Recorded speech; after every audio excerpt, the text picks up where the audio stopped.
So Trump just killed ZTE's phone business for good, and that probably includes the ZTE Accent and the ZTE Nubia line, and here's how he did it.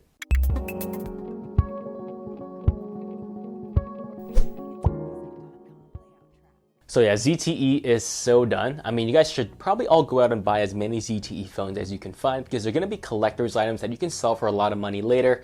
And actually, let me know what is your favorite ZTE phone that has been released. Let me know in the comments down below.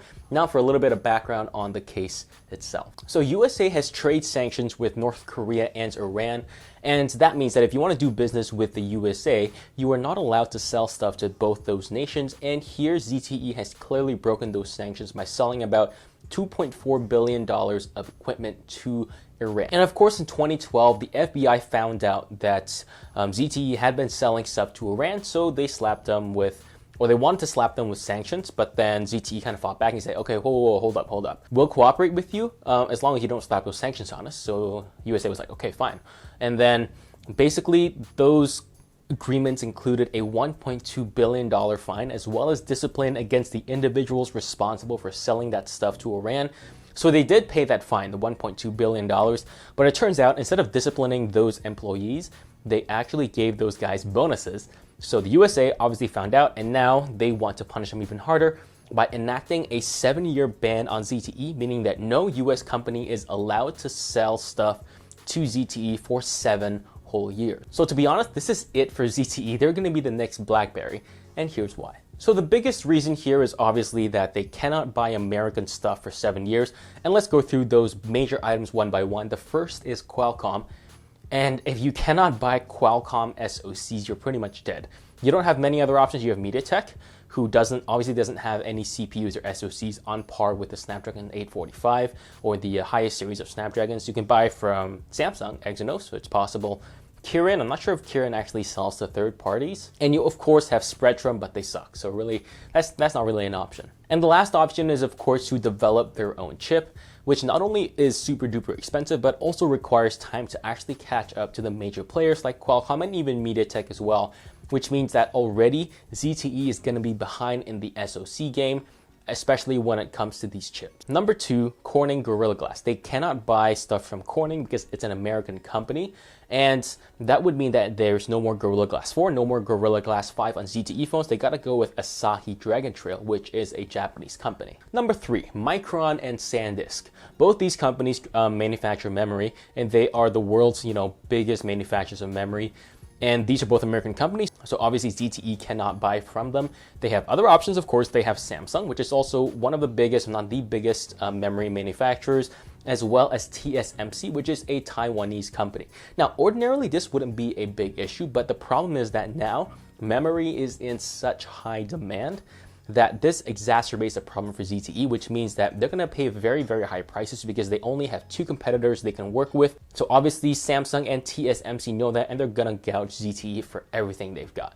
Number 4, patents. There are a lot of patents used in phones, and the biggest patent holders are Intel, Qualcomm, and Broadcom. All 3 are American companies, which means that they're going to have to find a different patent to use, or they're going to have to find a way around those patents, both of which are expensive and could possibly actually result in a less than suitable solution than just using those American patents, which they cannot use. And of course, number 5, the biggest thing, Android, right? Google is an American company, and they are not allowed to use Android anymore. Well, to put it more clearly, they're not allowed to use Google Play anymore because that is an American product. They can use AOSP, which is basically Android operating system without Google Play, but that is going to be a very, very hard sell because the world's smartphone market is dominated by Android. You've got at least an 85% market share. Everywhere in the world except for China is dominated by Google Play. And if ZTE cannot have Google Play on these phones, that just destroys their ability to compete. So there were actually other factors at play here that would cause ZTE to completely lose its smartphone business. Let me explain that to you. ZTE gave up on the Chinese markets to focus worldwide, and they actually have penetrated quite deeply into the US carrier system, where they sell mostly cheap, crappy phones through contracts, for example, on Verizon and AT&T. And to be honest, they've actually made great strides in that area, such that more people in the USA actually recognize ZTE than they do Huawei, which is no easy feat in and of itself. They also have a real brand recognition in Europe, where one of the Scandinavian countries, I think it was Norway, where they have a 20% market share. They have great brand recognition in Europe as well. But of course, in China, they're lagging far behind. And now that you don't have Google Play, you cannot compete in USA, you cannot compete in Europe. That's two of your biggest markets just completely shut out because you don't have Google Play. And you want to go back to China? Sure, you can, right? You have AOSP, you can just have your own app store, which is really not too hard to create, kind of like the Aptoid app store. But the problem is they've given up on the Chinese market to focus on the Western, the worldwide market. And as a result, they're actually super far behind in the Chinese market.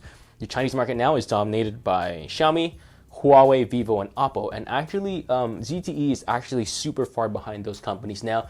So basically everywhere you look in the world, ZTE is done. Outside China, they don't have Google Play, so no one's going to buy their phones. Inside China, they're so far behind all their competitors that they cannot compete anymore. Last thing here that's really going to kill the ZTE smartphone business is that this ban lasts for 7 years. 7 years might not seem like a long time to you, but in the smartphone world, that is an eternity. I want you guys to think about 7 years back, so 2011.